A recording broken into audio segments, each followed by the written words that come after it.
Hello दोस्तों। और आप लोगों के सामने फिर एक नया वीडियो लेकर आए हैं। मैं विमल कुमार पांडे और आप लोगों के सामने फिर नया वीडियो लेकर आए हैं। अगर मेरी वीडियो अच्छी लग रही है तो लाइक और सब्सक्राइब करें, अपने दोस्तों के साथ शेयर कीजिए। और एक बात और है, अगर मेरा पढ़ाने का तरीका अच्छा लग रहा हो, आप लोग अच्छे से पढ़िएगा, क्योंकि हम देख रहे हो किस लेवल के हिसाब से पढ़ा रहे हैं।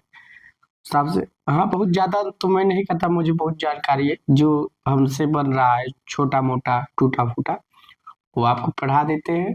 मगर हाँ, इतना भी श्योर कर सकते हैं कि आपसे न TG2 बाहर जा सकता है, न यूपीपीसीएल जेईई में जा सकता है। कोई जेईई आप एग्ज़ाम दीजिए, जितना मैं पढ़ाता हूँ उतना एग्ज़ाम में तो आना ही आना है। चाहे आप ग्रेड दीजिए, चाहे असिस्टेंट इंजीनियर, जूनियर जी, चाहे किसकी भी तैयारी करिए, तो एग्जाम में पार्ट जरूर आने हैं। तो हम लोग अब कल स्लिप रिंग इंडक्शन मोटर पढ़े थे, तो आज उसका वर्किंग प्रिंसिपल पढ़ेंगे।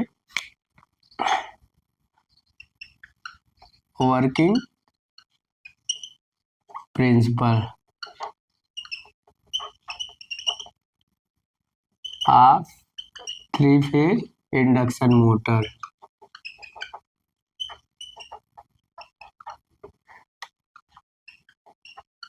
अब बात किया जाए working principle of three phase induction motor, तो देखो इसका थोड़ा सा वर्किंग प्रिंसिपल हम लोग समझते हैं कैसे होता है।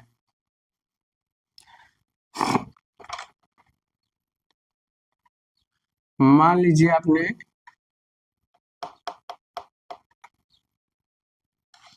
स्टेटर को सप्लाई दिया है,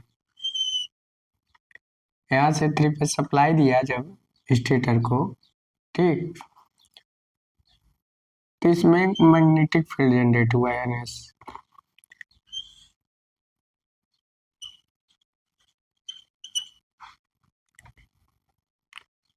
आप देखिए, ये आपका रोटर है, क्या है, रोटर है। ये आपका स्टेटर है। थोड़ा समझिए बात को, मेरे समझेंगे तो बहुत काम देगा। हमने जब इसको थ्री फेज सप्लाई दिया, मान लिया RY and B, three phase induction motor है, तो इसके स्टेटर में थ्री फेज वाइंडिंग होगी। तो हमने जब सप्लाई दिया तो एक रोटेटिंग मैग्नेटिक फील्ड जनरेट हुआ, जिसे बोलते हैं NS। अब कौन सी स्पीड से नाच रही है? NS सिंक्रोनस स्पीड हमने लिखा है। कांस्टेंट मैग्नीट्यूड से, कांस्टेंट स्पीड से एक ही डायरेक्शन में जो नाच रहा है मैग्नेटिक फील्ड, उसे सिंक्रोनस स्पीड बोलते हैं। अब क्या है, इन दोनों के बीच क्या है? Air gap. क्या है? थोड़ा ध्यान दीजिए, air gap.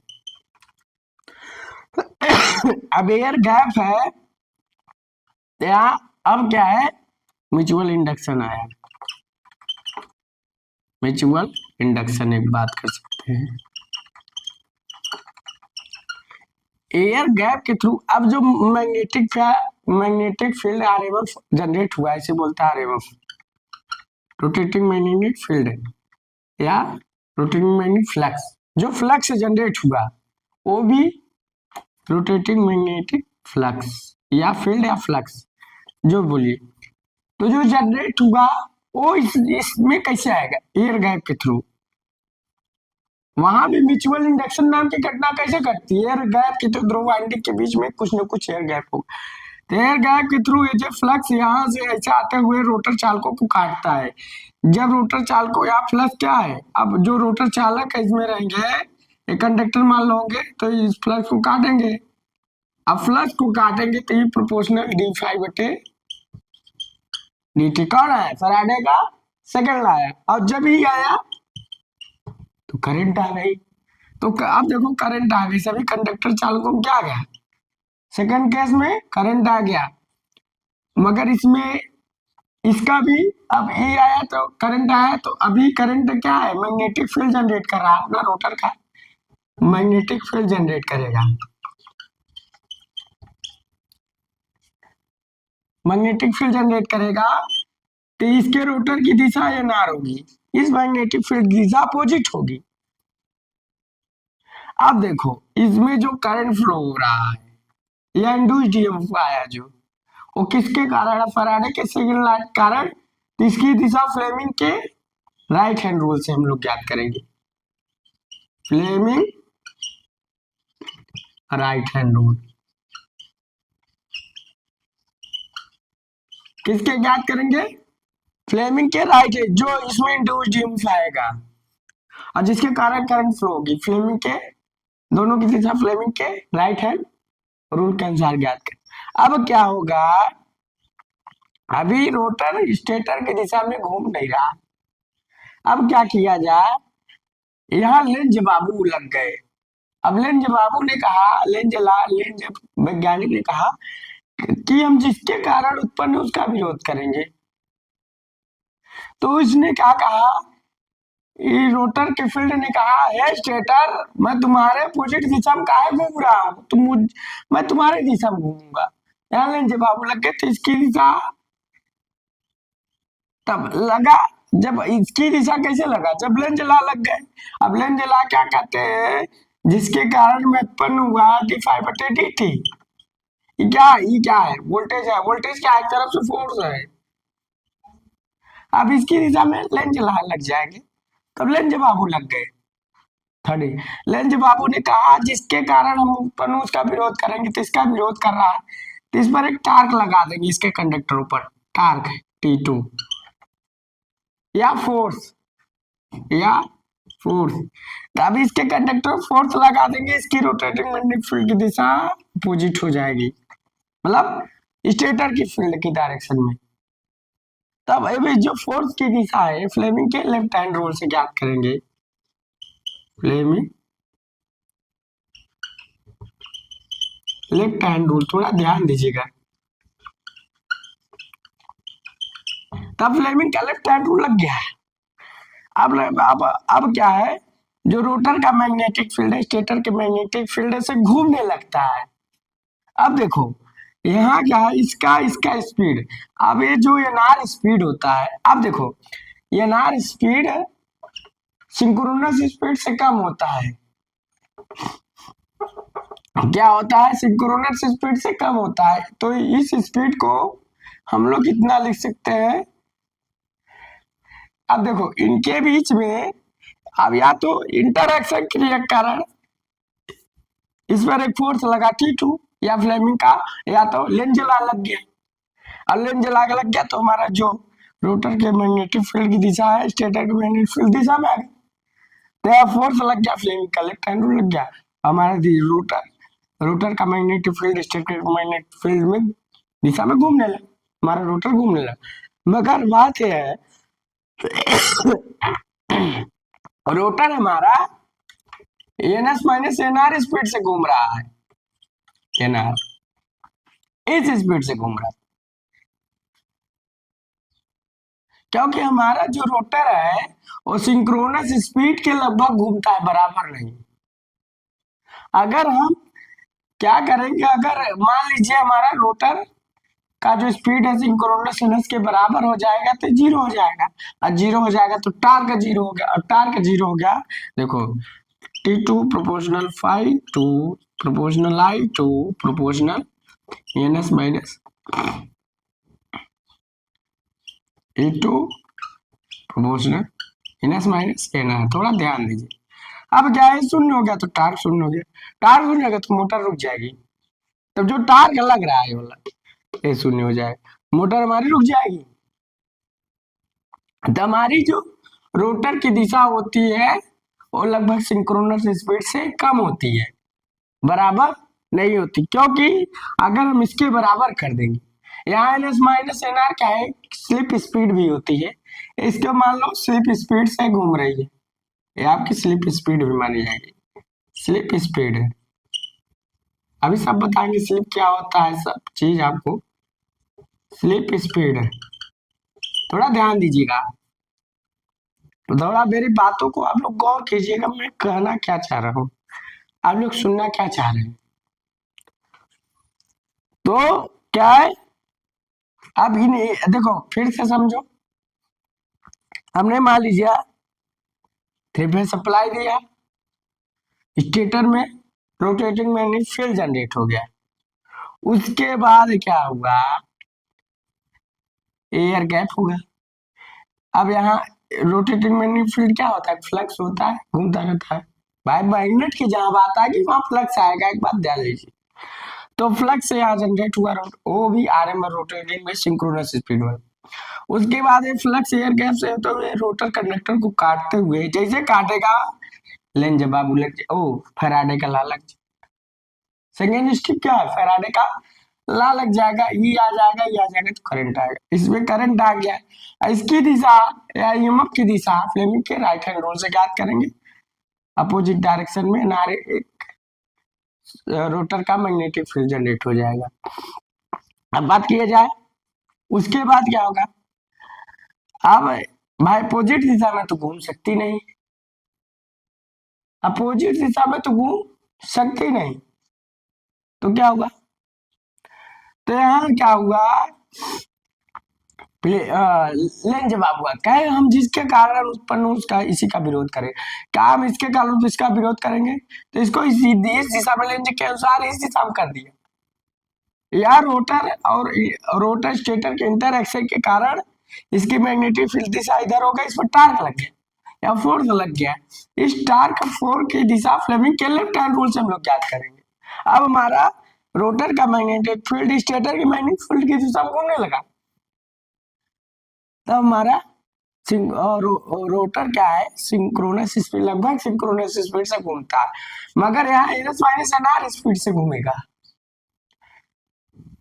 N equal to NS speed से नहीं घूमेगा, NS minus NR equal to NR speed से घूमेगा।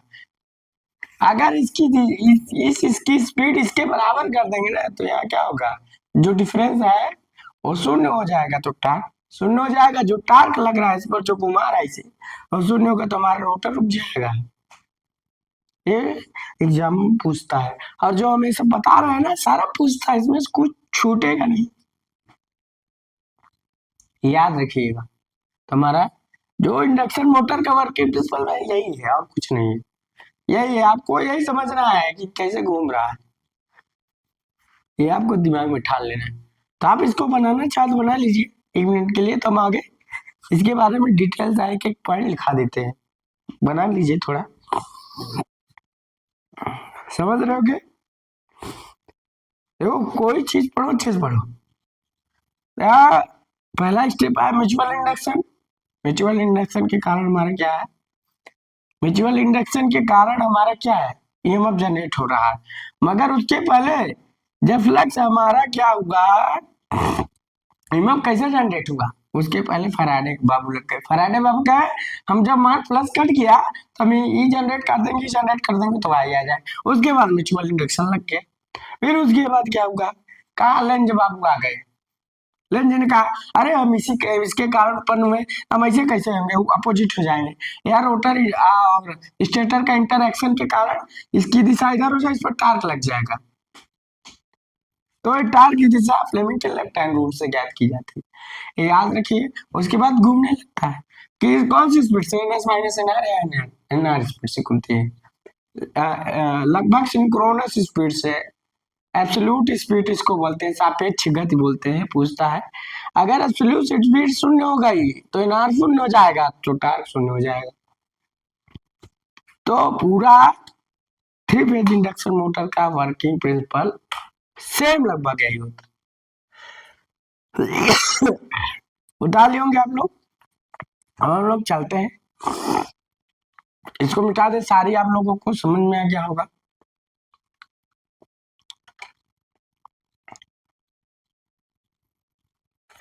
अब पहले क्या था, इधर ये भी ई लग रहा था ना, ये माइनस वाला ये लेंज वाला ले, एक ई इधर लग रहा था, इधर का भी टार्क लग रहा था, इधर का भी टार्क लग रहा था, और इधर का भी ई लग रहा था, इधर का भी फोर्स लग रहा, मगर यहाँ लेंज बाबू ने माइनस लगाकर इधर अपोजिट दिशा में इसको घुमा दिया, ये टार्क हट, ये टार्क ज्यादा हो गया,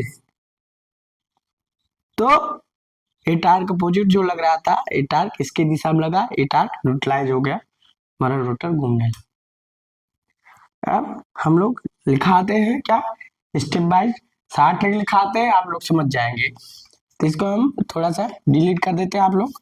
उतार लिए होंगे, समझदार है। चलिए थोड़ा अच्छे से समझ जाइएगा। ये देखो, कोई भी चीज पेट से सीख के कोई नहीं आता, सब यही मेहनत करते हैं। आप त्रिपेजी जो हम पढ़ा रहे हैं, समझ लीजिए आपके लिए जड़ी बूटी काम हो रहा है। अब बात किया जाए, पहला स्टेप क्या था? पहला स्टेप, रोटर को हमने, स्टेटर को हमने supply the, supply given of stator. पहला स्टेप क्या हुआ? दूसरा स्टेप क्या होगा? फिर आरएमएफ जनरेट हुआ, आरएमएफ जनरेट ऑफ स्टेटर।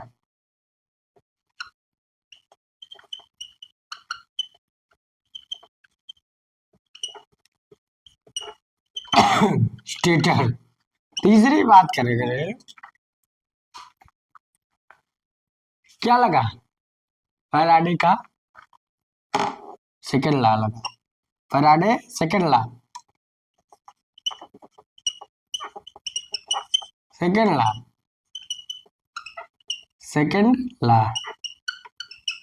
आज सेकंड लॉ आया तो क्या है? प्रोपोर्शनल डी फाइव बटे डी टी आया, और डी टी आया तो करंट आया। अब यहाँ म्यूचुअल इंडक्शन लग गया भाई, म्यूचुअल के कारण तो ये आया, म्यूचुअल इंडक्शन लग गया, म्यूचुअल इंडक्शन लग गया। बचवा क्या आया? अब उसकी दिशा अपोजिट है, रोटर के मैग्नेटिक फील्ड की दिशा क्या है? अपोजिट है। रोटर के मैग्नेटिक फील्ड की दिशा क्या है? अपोजिट है। जब रोटर के मैग्नेटिक फील्ड की दिशा अपोजिट है म्यूचुअल, तो यहाँ क्या लगेगा? अब क्या है, जो इसकी जो, हाँ, अब ये जो ई है, इसकी दिशा या करंट की दिशा किसके अनुसार ज्ञात करें? फ्लेमिंग, यार लिख लीजिएगा, फ्लेमिंग जरूर पूछता है, Fleming right hand rule.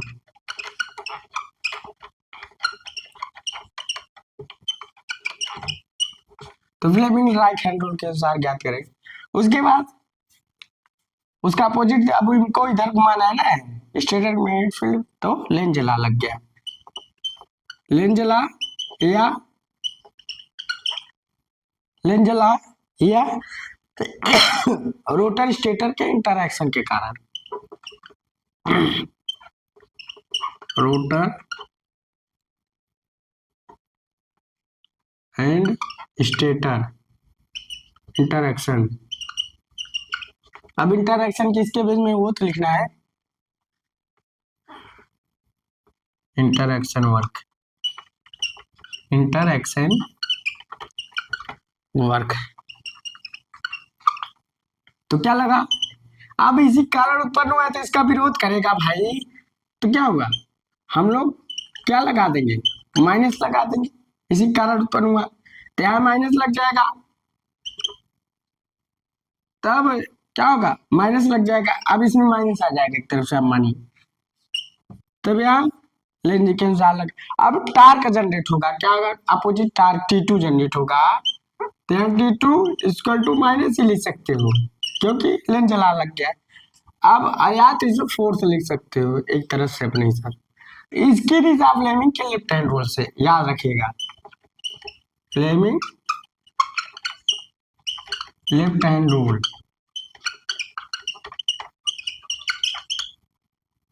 Fleming left hand rule से हम लोग याद करते हैं तो हमारा, तो इस कंडीशन में क्या होगा, छठवां में क्या होगा, हमारा जो रोटर का मैग्नेटिक फील्ड स्टेटर के मैग्नेटिक फील्ड में डायरेक्शन में सिर्फ डायरेक्शन हो जाएगा, तो लिखेंगे रोटर में, रोटर आरएमएफ सेम डायरेक्शन है stator RMF, same direction of stator RMF.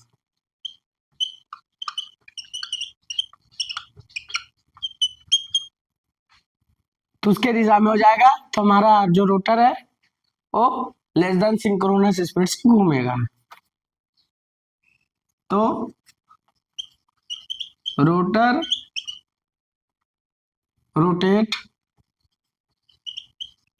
rotates less than synchronous speed, less than synchronous speed,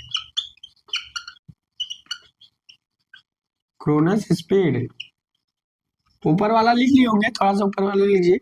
अब कौन सी सिंक्रोनस स्पीड, उसको बोलते हैं एब्सोल्यूट स्पीड या एनआर स्पीड। ऊपर वाला थोड़ा उतार लीजिए।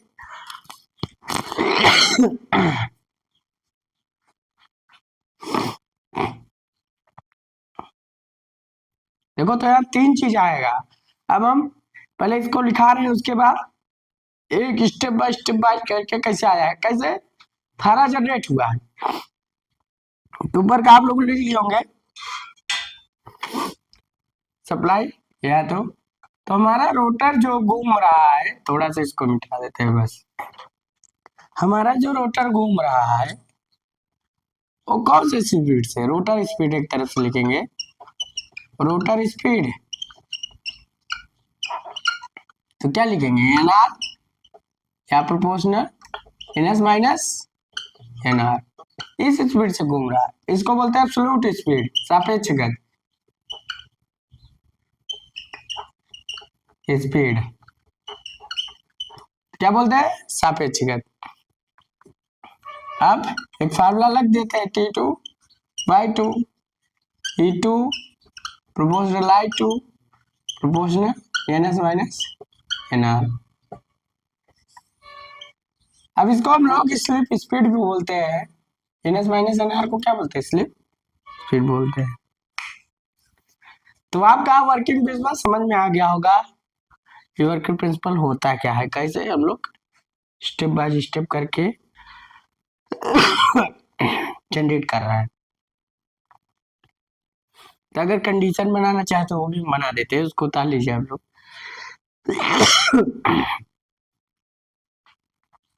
अगर आप लोग कंडीशन बनाना चाहते हो तो भी बना देंगे, कोई दिक्कत नहीं।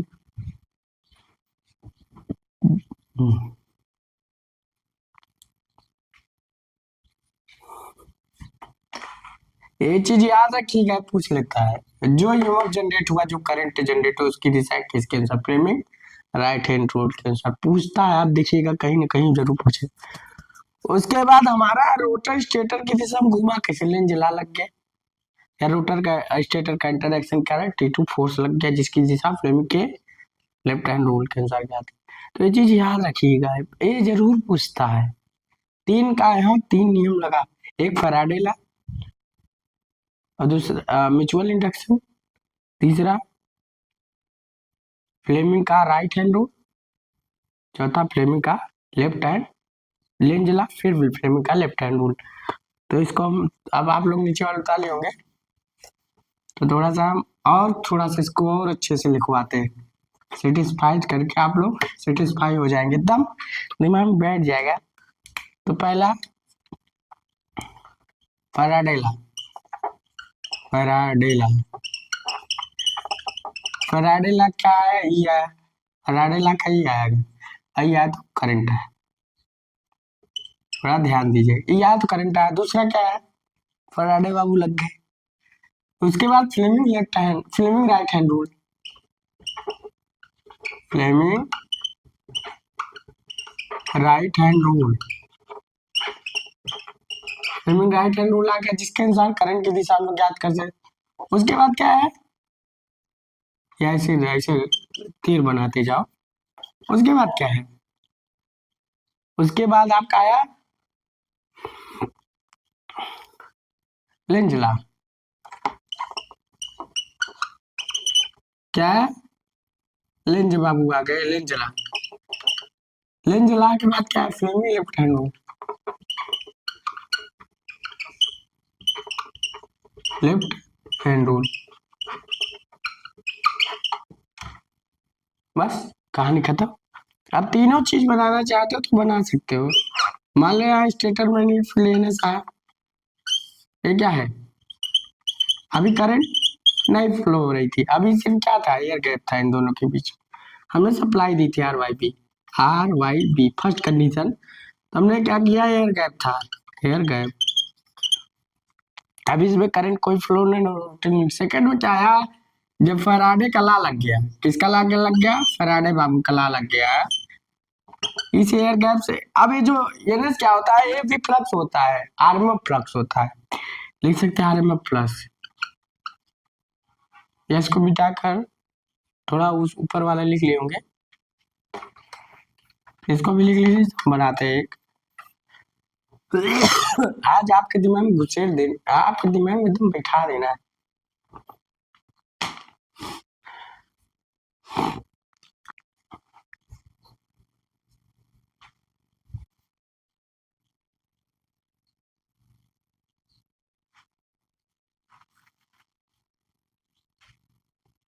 तो ऊपर वाले लिख लिए होंगे, इसे थोड़ा मिटा देंगे।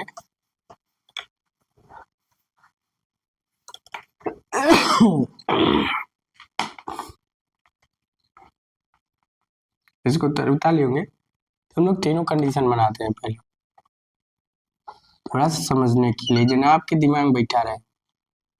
तो हमने सप्लाई दी क्या, आर वाई बी सप्लाई दिया, ठीक, सप्लाई दे दिया।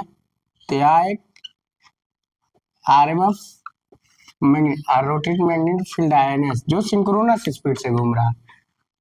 क्या घूम रहा है, सिंक्रोनस स्पीड से। अब सिंक्रोनस स्पीड से घूम रहा है क्या है, एक रोटर है, इसमें भी करंट नहीं फ्लो है, एयर गैप तो है, एयर गैप। अब दूसरे स्टेप में क्या है, दूसरे स्टेप में क्या है, फैराडे का सेकंड लॉ आ गया, NS.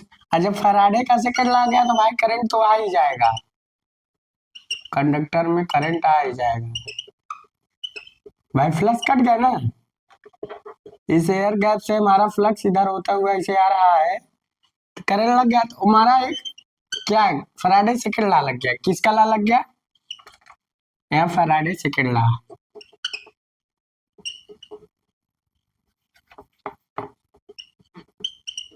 Faraday second law, law second law क्या है, प्रोपोर्शनल डी फाई बटे डी टी, करंट आ गया। अब फैराडे सेकंड लॉ लग गया, इसमें ही आया ही है तो करंट आ गया। इसकी दिशा है ना है, उसके बाद अब इसकी दिशा घुमाना है, तो थर्ड स्टेप क्या आएगा, इस पर एक फोर्स लगा, वो भी कौन सा, फैराडे वाला ला, या फोर्स टार्क लग गया इस कंडक्टर, मगर अभी भी ये एनएस स्पीड से घूम रहा है। क्या क्या है, अब इस पर एक फोर्स लगेगा, टार्क T2 या फोर्स मान लो, किसके अनुसार, लेंज के अनुसार, किसके अनुसार, लेंज के अनुसार। तो यहाँ क्या है, इस पर टार्क लग जाएगा T2,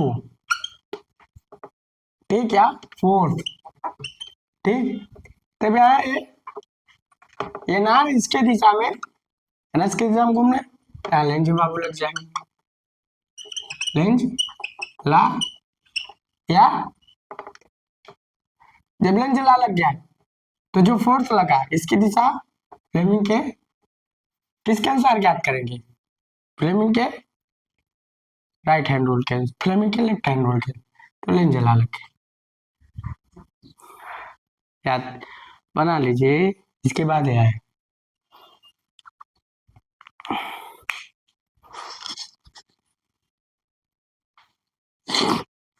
लगभग लगभग जितना हमसे हो सका उतना हमने आपको फीडबैक दिया है अच्छे से, आप लोग बना लीजिएगा, कमी नहीं पड़ेगी।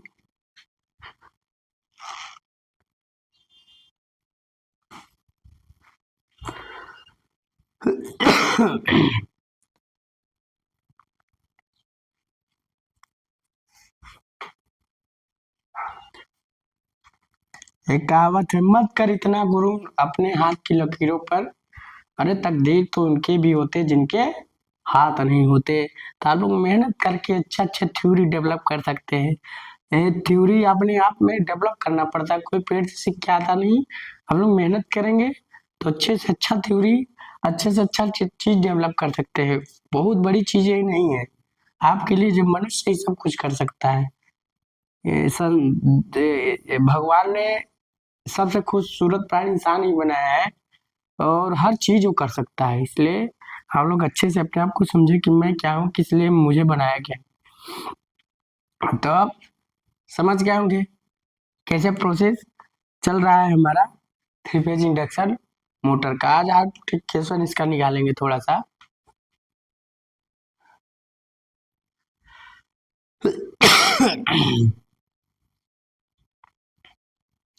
चलिए बाबू लगे इसके पोजिट दिशा में कर दो ना, d5/dt। यहाँ भी माइनस लगा दो एक तरफ से, भाई इसमें माइनस तो उसमें माइनस, अपोजिट फोर्स लगेगा ना। ई क्या है, फोर्स है। ये आप वोल्टेज मान लो या फोर्स मान लो, लगभग एक ही। वोल्टेज क्या होता है, एक तरफ फोर्स जनरेट करता है। बना लिए होंगे। अब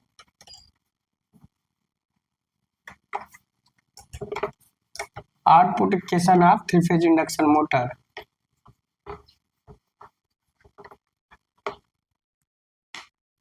लिखेंगे output equation of three phase induction motor. अब output equation of three phase induction motor तो थोड़ा लिखेंगे। तो हम लोग क्या जानते हैं, एफिशिएंसी क्या निकालते हैं, आउटपुट अपान इनपुट। तो इसका आउटपुट अगर हम निकाले हैं पी आउट, प्रैक्टिकली है, थ्योरेटिकली नहीं। प्रैक्टिकली कैसे निकाला जाता है, तो हम लोग 3 VPH IPH cos पाई एफिशिएंसी का भी मल्टीप्लिकेशन करते हैं, उसके बाद 10⁻³ इंटू किलोवाट। फिर हम लोग क्या जानते हैं, इंड्यूस्ड ईएमएफ पर फेज। क्या लिखेंगे, इंड्यूस्ड ईएमएफ पर फेज।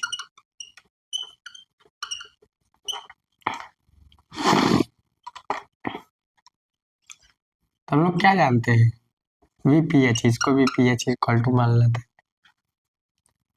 4.44 जानते हैं, pi into F into TPH W. अभी क्या है, और जेड बराबर 2PH हम लोग जानते हैं, TP जेड बराबर 2T होता है ना, जेड बराबर 2PH। TPH बराबर क्या होगा, Z/2 हो जाएगा। तो ZPH हो जाएगा, उसे ZPH मान लेंगे, कट जाएगा 2.22 five into F into ZPH W. कोई दिक्कत नहीं, इसकी वैल्यू इसमें पुट कर दो इक्वेशन 1 में। तो पी आउट वो क्या हो जाएगा, 3 into 2.22 five F into ZPH KW। और आगे हम लोग क्या करेंगे, cos फाइव इफिशियंसी 10⁻³ KW। अब आगे हम लोग क्या लिखेंगे, हम लोग क्या जानते हैं, थोड़ा सा इसको हम यहाँ हम बता देते हैं। NS इक्वल टू क्या होता है, 120 F/P होता है। ठीक, F बराबर क्या होगा, NS इक्वल टू P/120। अब हम इसको क्या लिख सकते हैं, P equal to small NS/2। तो बराबर हम इतना लिख सकते हैं, याद रखिएगा, ये चीज याद रखिएगा, इसलिए हमने इसको यहाँ लिखेंगे डायरेक्ट 2.22 फाइव। एफ की जगह रख क्या रखें, PNS/2 ZPH KW। ठीक, और cos फाइव एफिशिएंसी 10⁻³ किलोवाट। जब मशीन का डिजाइन करते हैं तो सब फार्मूले निकलते हैं। अब हम इसे क्या लिख सकते हैं,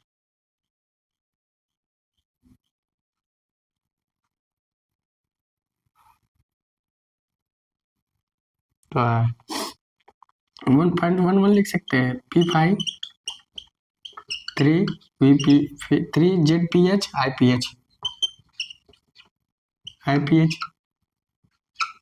और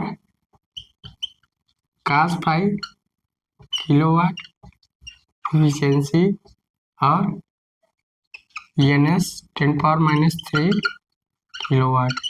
पहले इतना लिख लीजिए तो हम आगे चलते हैं। इतना लिख लीजिए तो हम आगे चलते हैं।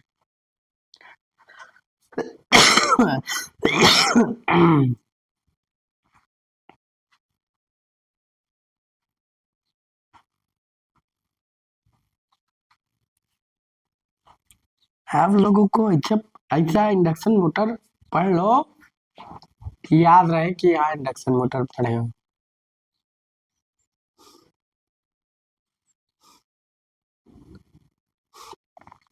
आपको कभी ये न कहने को मिले कि नहीं नहीं हमको ये सब नहीं पढ़ाया गया, ये सब नहीं पढ़ाया गया, ऐसा कभी सुनने को न मिले।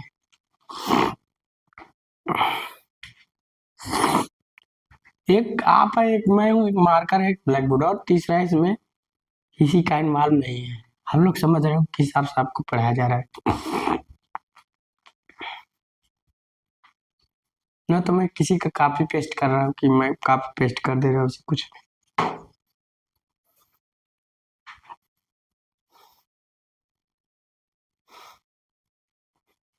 सब्जेक्ट है, कोई मजाक नहीं है, ग्रंथ है, मन लगा के पढ़िए। जितना रस लेना चाहो उतना रस ले लीजिए।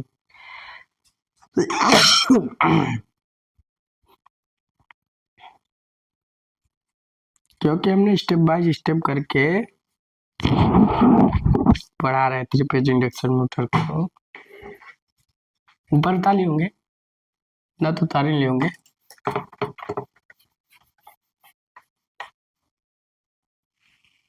यहाँ तक हम मिटा देते हैं, यहाँ से बाद आगे लिखते हैं।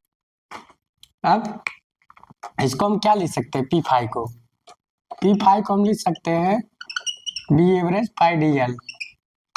स्पेसिफिक मैग्नेटिक लोडिंग में हमने पढ़ाया है, याद रखिएगा। इसके पीछे पलटिएगा, डीसी मशीन का आउटपुट कैसे लिखा था तब पढ़ा। उसके बाद और ये किसके बराबर होगा? इसी के बराबर होगा, तो हम लोग 3ZPH IPH इसको लिखेंगे AC पाई डी। ठीक, अब इसमें रख देंगे, तो इसमें रख देंगे तो क्या होगा? 1.11 B एवरेज पाई DL और AC पाई D इतना हो गया। अब cos 5 KW इंटू एफिशिएंसी और स्मॉल ns 10⁻³ किलोवाट। अब अगर गुणा करेंगे तो कितना आएगा? तो 11 बी एवरेज AC और कुछ आएगा?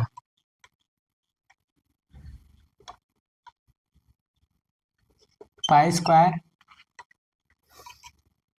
D²L फिर cos 5 KW efficiency NS 10⁻³ kilowatt.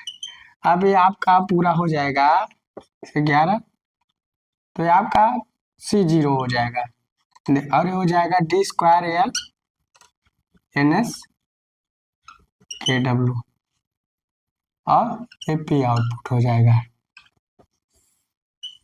ये आपका आउटपुट कैसे निकल गया। अब बात किया जाए, C0 क्या आउटपुट कोएफिशिएंट है और हम लोग इतना निकालेंगे। क्या निकालेंगे? C0 बराबर हमारा इतना है 11 B एवरेज AC, ये क्या है? स्पेसिफिक मैग्नेटिक लोडिंग है,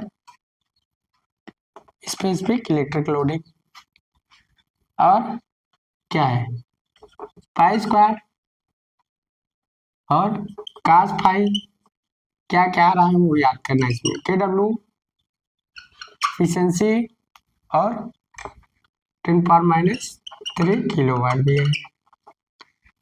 इसके बराबर इतना होता है, याद रखिएगा।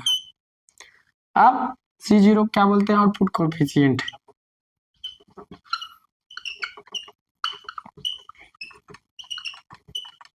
Output coefficient. अब बात किया जाए बी एवरेज को हम क्या बोलते हैं? Specific magnetic loading.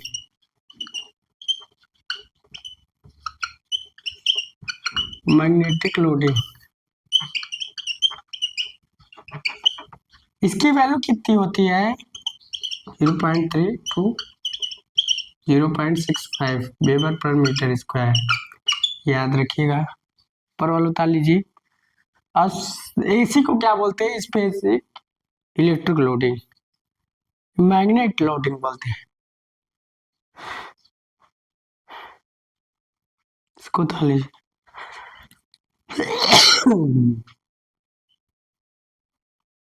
थोड़ा सा टाइम तो लगेगा, अगर अच्छा नॉलेज आपको मिलेगा।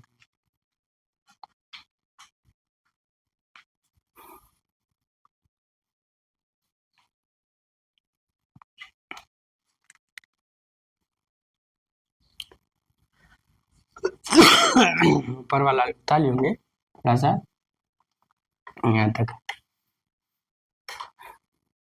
अब एसी को क्या बोलेंगे? Specific electric loading. Electric loading,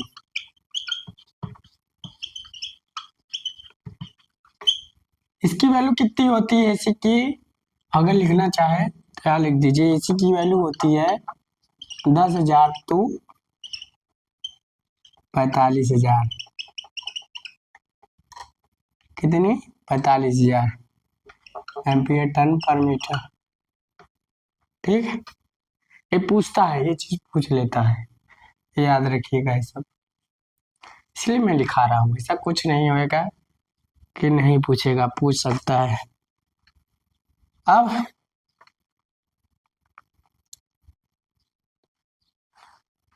इसको हम थोड़ा मिटाते हैं। याद रखिएगा, d²L CO d²L और NS KW स्मॉल NS।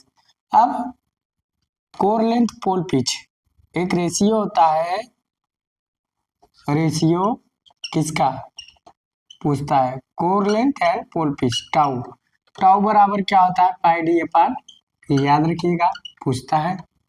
अब इसका अगर हम इसमें क्या होता है, डिजाइन करते हैं मशीन का, अगर हम यल अपन टाउ लिखें और कुछ पैरामीटर लिखें, ओवरऑल डिजाइन, ओवरऑल डिजाइन, ठीक, और गुड पावर फैक्टर ऐसे पूछ लेता है, गुड cos फाई, और नीचे वाला डाले एफिशिएंसी। ए 3 फेज इंडक्शन मोटर में पूछता है एफिशिएंसी और मिनिमम कास्ट, मिनिमम कास्ट।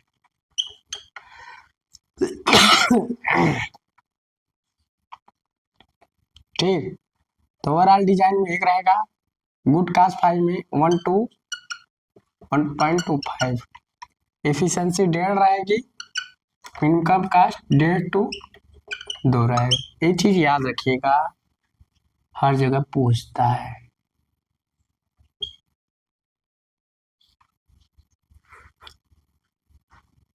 इसलिए मैंने इसको लिखाया, हर कंपटीशनों में कहीं ना कहीं पूछ लेगा और आपके लिए नासूर बन जाएगा, इसी में आप कंपटीशन बीट कर जाएंगे।